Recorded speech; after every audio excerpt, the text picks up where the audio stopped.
السلام عليكم، كل عام وانتم طيبين. موسم جديد من مواسم زراعة البطاطس. النوعية، الاحتياجات، التربة عايزة ايه، الخدمة بتبقى ازاي. معانا النهاردة الحاج ياسر أحمد نصار، هيكلمنا في كل التفاصيل دي وكل اللي نفسك فيه تعرفوا عن زراعة البطاطس هيعرفوا لنا النهارده. كل عام وانتم طيب يا حاج ياسر. الصحة والسلام، الصحة والسلام، كل سنة وانت بصحة. الأرض بتحتاج الأول شوية عناية قبل زراعة البطاطس. تمام. الأرض بتتجهز ازاي؟ الأرض قبل الزراعة قبل أي حاجة بنبدأ إن شاء الله نحط لها سماد بلدي. السماد البلدي معدل للفدان مثلا حوالي 30 متر مكعب سماد بلدي، وبعد كده بنطفيها ونسيبها حوالي 30 يوم. بعد كده بنحرتها ونديها كيماوي فوسفات السوبر حوالي الفدان 12 شكار، من 12 ل 15 شكار. بعد كده بنزرع البطاطس. احنا زارعين ان شاء الله السنه دي نوع اسمه هرمس استوكلاندي بي ام. دي ان شاء الله نوعيه كويسه وانتاجها حلو باذن الله يعني. طيب حاج ياسر، انا من يومين كده كنت بصور لقيتك زرع جرجير الاول وانتحرته. تمام. انا في طرفان الارض بذرت في الفدان حوالي كيلو جرجير. ده بيزود يعني زي مطهر، زي الكبريت مثلا، الكبريت الزراعي اللي بنحطه مطهر مع الفوسفات. فالجرجير ده بيقوم بالدور ده برضك، بنعمله مع برضك الكبريت الزراعي. انت بناء عليه اخترت النوعيه بتاع الهرمس دي. هي التربه لها حاجه معينه ولا ده بيمشي مع كل نوع؟ لا، هي التربه هنا كويسه، تربه صفراء كويسه، النوعيه دي بتمشي معاها كويس، وتمشي برضك مع انواع التربه كلها السمر. البي ام برضك، وحاجه اسمها نادين، وحاجه اسمها سلطير. كل دي انواع الهرمس اللي هي الاستوكلاند. الناس بتقول لك احنا نعمل نجازف ليه ونزرع ليه، وارد ان السنه دي تبقى كويسه والسنه الجايه تبقاش كويسه، وده حال اي حد. تمام. اي مشروع عشان يعتبر مشروع ربح بسيط، انت بنقول استفاد من اي حاجه عندك دخل بها ربح.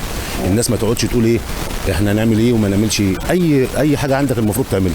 دي تعتبر اسمها الاستثمار بالمتاح. تمام. مجازفه يا حاج ياسر الزراعه؟ هي مش مجازفه ان شاء الله، لان احنا متعاقدين مع راجل من مصلاي اسمه الباشمهندس هاني رمزي. ده بيجيب لنا التقاوي كويسه، والطن الاخضر ان شاء الله هيبقى حوالي 13,000 جنيه، من 12 ونص ل 13,000. وهو بيديها التقاوي طبعا دلوقتي من غير اي فلوس. تمام.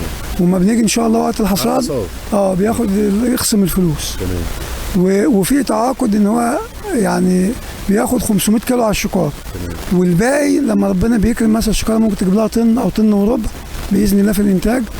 فالزياده بتتباع سوق حر، سعر السوق الحر. هو بياخد بس حق التقاوي اللي بتيجي، انما المصاريف اللي هي الرش مصاريف الرش والتسميد والخدمه وكل ده علينا احنا. تمام. هي فترتها في الارض قد ايه يا حاج ياسر؟ فترتها في الارض حوالي من 120 يوم ل 135 يوم. تمام. حسب مثلا برضك ايه، لما بتزرع في جو برد بدري بتتاخر شويه، تبقى حوالي 130 يوم. تمام. كده يعني. انا كنت شايفك كنتوا بتزرعوا بالسطاره او الجرار اللي هو فيه الدواير دي. وشفت انا فيها كذا مقاس. بناء عليه انا ببدا اختار المقاس بتاع الارض. بختار المقاس على حسب مثلا جوده الارض. طول ما الارض مثلا بتبقى جيده والزرع هيبقى المحصول انتاجه عالي والحبايه كبيره، ممكن ازرع على 15 سم. تمام. لو الحبايه هتبقى وسط او كده بزرع على 12 سم. تمام. كده يعني بالنسبه برضو من يومين مسافه السطار. تمام. من يومين برضو شفتكم انتوا بتقطعوا الحبايه. التقطيع ده بيبقى ازاي؟ تقطيع البطاطس ديت ده اسمه تشقيف البطاطس. ده بيبقى على العين، على اساس ان الحبايه بتبقى كبيره. ما ينفعش نزرع الحب كله سليم. فالحبايه الصغيره خالص خالص هي اللي بتبقى سليمه. وفي حبايه بتبقى نصين، وحبايه 3 شقفات و4 شقفات و5 شقفات، حسب عدد العيون اللي فيها وحسب حجم الحبايه. ده قبل الزراعه مثلا ب5-6 ايام بنعمل الحكايه دي. جهزنا الارض زي ما احنا شايفين قبل كده. وخلاص عملنا خطوط ولا مساطب زي ما بتقولوا وزرعنا. الخدمه ازاي بقى بعد كده؟ الخدمه بعد كده الارض بتتجهز، وبتبقى مثلا ان شاء الله بعد مثلا اسبوعين من الزراعه بيتجرى عليها التجريه الاولى. على اساس ان الشقفه بتحس بالميه، ويبدا بعد كده تطلع كتير. مش ميه كتير، ميه خفيفه. تمام. بنجري القناوي من لسه ونروي بالحوال ري خفيف على اساس ما تشبهش الارض قوي. بعد ما البطاطس بتطلع بنبدا بقى ايه، ننظف فيها العفش لو فيها عفش او الكلام ده، ونهزقها بتكون طلعت كلها تمت طلوع. بعد كده بنروي الرايه الاولى، بيبقى فيه تسميد في الرايه الاولى، وفي تسميد في الرايه التجريه، وفي تسميد معانا لحد اخر رايه، الرايه السبعه بتاخد 7 رايات من رايه التجريه، وكل رايه لها تسميد، لها تسميد حتى في سماده في برميل نقط على الاناية، وفي تسميد رش غير التسميد اللي هو في الجدر، وفي تسميد ازوتي. تسميد الازوتي بعد الطلوع ان شاء الله.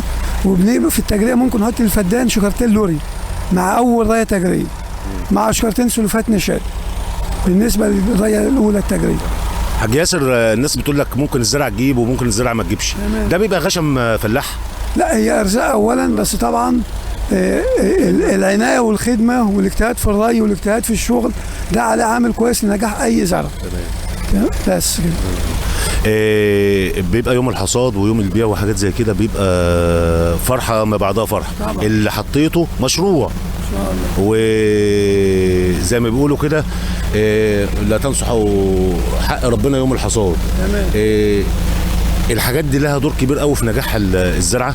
طبعا طبعا اي زرع طبعا له زكاه، وطبعا اللي بيخرج منه الله ربنا بيبارك فيه. تمام. لو انا غشيم وحبيت ازرع الموضوع ده، ارجع لمين؟ ترجع طبعا في الناس الخبره، وفي مهندسين زراعيين بنستعين بهم برضك مع خبرتنا، مش ان احنا خبره وبس، مهندسين زراعيه برضك معانا بيدونا برنامج تسميد وبرنامج برضك رش على اساس الزرعه تبقى ناجحه. هي نوع الارض ممكن يحكم عليها نوع الحبه اللي انا احطها؟ لا، هو هنا بالنسبه لانواع ارضنا هنا التربه كلها سمراء، فاي انواع من الهرمس هنا بتمشي معانا، لان في الاخر هي كلها هرمس، بس هي اصناف بقى يقول لك نوع ايه، سلطاير، نوع بي ام، نوع نديم، الكاره والحاجات ديت حاجات تانية غير حبايه غير وسوق محل. تمام. الكاره والسبونطه والكلام ده. تمام. سوق محل وتصدير برضه، ودي تصدير برضك وهرمس وشيبس. تمام. في شركات شيبس بتاخدها بتعملها شيبس تصدر والمحل. بناء حاج ياسر، بعد الزراعه وبعد المجهود ده كله وقت التقليع، الحكم على الحبايه المنتج بان هو يصدر ما يصدرش بيبقى ازاي؟ طبعا لازم يبقى جيد، ما فيهوش اعفان، ما فيهوش سوسه، كل ده بيبقى وحش في التصدير، لازم يبقى خالي من العيوب دي كلها، لازم تبقى حبايه سليمه وحبايه نظيفه، ديت تبقى حلوه في التصدير ان شاء الله. بيقولوا ان انا انا قلت لك في الاول ان احنا بقول لك انا ممكن اجازف. انا بجيب، انت قلت لي بتجيب ما بندفعش فلوس الا بعد ما بنبيع. ان شاء الله. واحد يقول لك طب وانا اوجع دماغي ليه واجازف ليه من الاساس وبتاع؟ ما هو انت لو ما جازفتش مش هتكسب. ما هو اي زرعه مش مضمونه، وزي اي مشروع مش مضمون. بس طبعا انت بتعمل عليك والباقي على الله، على ربنا سبحانه وتعالى، لان ده رزق، فربنا سبحانه وتعالى ما بيخيبش تعب حد. فانت بتشتغل وتعمل اللي عليك، وربنا بقى هو اللي بيرزقك. لو حبينا نقول كلمه للناس في الاخر كده، نقول لهم يجمدوا قلبهم. هو مشروع استثماري بحت يا حاج ياسر. زي ما انت بتدور على اي مشروع تكسب منه، هنعتبر ان ده مشروع ما هو مكسب وخساره برضه. كل حاجه في الحياه قبل الربح والايه، للمكسب والخساره. لو انت ما جمدتش قلبك اصلا ما انتش هتعمل حاجه. نقول ايه للناس في الاخر؟ رساله نقولها للناس. رساله ان كل واحد يزرع ويتوكل على الله ويجتهد في زراعته. يجتهد في زراعته وياخد بالاسباب كلها، من خدمه، من ري، من رش، من كل الاسباب. بعد كده الارزاق دي ربنا سبحانه وتعالى هو المتكفل بها. ده كان لقاء مع الحاج ياسر نصار.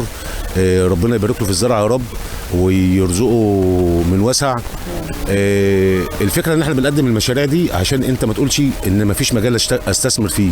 لا، انت ممكن تستثمر في اي حاجه، بس كل الفكره عايز زي ما الحاج ياسر بيقول نتوكل على ربنا. يا رب الحلقه تكون عجبتكم. شكرا والسلام عليكم ورحمه الله.